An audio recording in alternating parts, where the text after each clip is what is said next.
All right, let's break down one of the most misunderstood shows out there, because for years, pretty much all of us have been falling for the central deception at the very heart of Black Mirror. So this is the idea we're going to dig into. Most people watch an episode and they see these cautionary tales about evil AI or some futuristic gadget gone haywire. But what if that's just a distraction? What if we've been pointing the finger at the wrong thing this whole time? And that question right there brings us to our first major point. The show kind of tricks us into fighting the wrong enemy. We've completely misidentified the villain of the story. And here it is. This is the core twist. The series isn't a critique of what our phones or our apps might one day do to us. No, it's an examination of what we are already willing to do with them.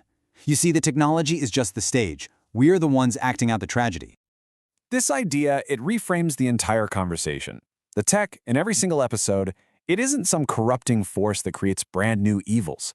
It's just a neutral amplifier, you know? It takes those quiet parts of our nature, our vanity, our insecurity, our cruelty, and it just turns the volume way, way up. It doesn't write new code for our morality, it just runs the code that was already there. So this idea, it builds to the show's real trick. It's about getting our permission, not giving us a push. Just think about any episode you've seen, the social rating app, that memory recording grain. Our first instinct is always to point at the invention and say, there, that's the problem. And, it's an easy out. It lets us put some distance between us and the horrible things we're seeing on screen. But the show is baiting us into that exact flawed conclusion. And this is the bait and switch. We're totally focused on the column on the left, the shiny, new piece of tech that seems to cause all the chaos. But the show's true focus, the thing it's really about, is over on the right, that uncomfortable human element we'd much rather ignore. The choice, the cruelty, the user who decides to push the button. So here's the crucial point. The device basically acts as a permission slip. It creates a new context, or a new set of rules, that makes our worst impulses feel suddenly acceptable. It doesn't turn a good person evil. It just gives an insecure or a cruel person a powerful new tool, and a flimsy justification to use it.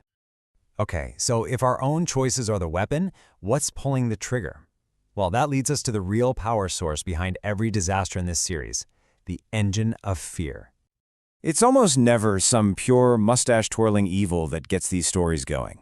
It's something way more relatable, and because of that, it's way more chilling. It's fear, primal, human, and deeply familiar to all of us. And look, these aren't futuristic anxieties, they're as old as time. The fear of being ignored, well, that fuels the whole quest for social media validation. The fear of being powerless, that drives people to accept insane levels of surveillance just to feel safe. The fear of being forgotten. These are the fundamental insecurities that have always driven us. And this brings us right back to our core idea. Technology is not the source of the problem. It doesn't invent our dread of being an outcast. It just gives us a 5-star rating system to quantify it. It weaponizes the vulnerabilities that we already have. So all of this builds to the final, and I think the most important conclusion about what this show is really trying to tell us. It's a mirror, not a mat. And this is where that reflection becomes so disturbing. The show doesn't need to rely on monsters, because we are the monsters. The real horror is watching someone who could be our neighbor, or maybe even ourselves, make these small, fear-driven choices that spiral into something absolutely unforgivable. We recognize the logic because we've used it ourselves. Which brings us to the final piece of the puzzle. After all this, why that specific title? What exactly is the Black Mirror? The biggest mistake people make is thinking the show is a prophecy, that it's some kind of roadmap of a dystopian future we need to avoid. But its gaze, it isn't fixed on the horizon.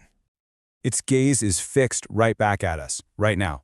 The show reflects the present, and it strips away all of our comfortable excuses. It's not really science fiction. You could almost call it a social documentary with a futuristic filter. And that is the final brilliant revelation. Think about it. When your phone, your monitor, or your TV powers down, what is it? It's a dark, empty surface, a black mirror. And what do you see in it? Yourself. That's the warning. The show's title is a constant reminder that the technology itself is just a blank slate. The reflection staring back, the user, that's the one holding all the power and all the responsibility.